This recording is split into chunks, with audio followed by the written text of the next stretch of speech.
So the Bible is divided into the Old Testament and the New Testament. The Old Testament is 39 books, and it starts at the very beginning in Genesis, and it tells the story of how God created everything, how God created the first human beings, Adam and Eve. He gave them rules, and they failed to follow the rules. They disobeyed God. They ate the fruit from the tree of knowledge and good and evil, and as a result, it broke the relationship with God, and sin entered the world. And it talks about their descendants and how ultimately man on earth sinned more and more and more, and all of them did evil in the sight of the Lord. There was no redeeming quality in human beings, and so God selected one man who was righteous in all the earth. His name was Noah, and God told him to build an ark because he was going to destroy the earth with a flood.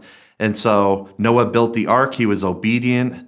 The earth, every living thing on earth got wiped out in the flood, and then God used Noah and his family to repopulate the earth.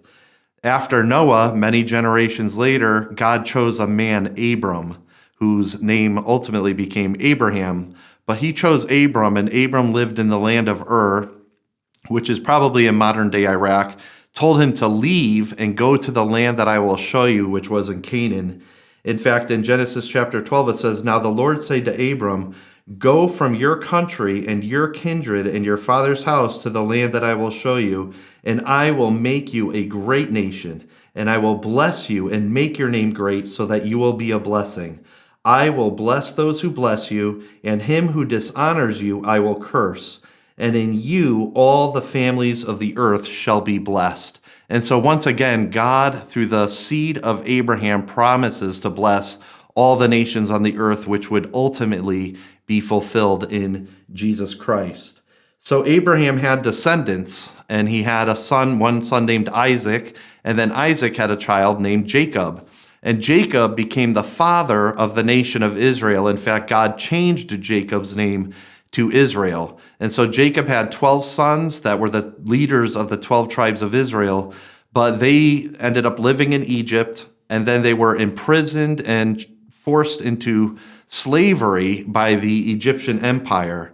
And so God raised up a man named Moses and his brother Aaron, who went to the Pharaoh and commanded the Pharaoh to let God's people go. And yet the Pharaoh resisted over and over again. And so God sent plagues to Egypt, which culminated in the final plague, which was the death of the firstborn, that was basically preserved. The Israelites were preserved through that because God had them slaughter a lamb, a perfect and spotless lamb, take the blood of the lamb and put it on their doorposts so that the angel of death would pass over. And that's where the idea of Passover came from.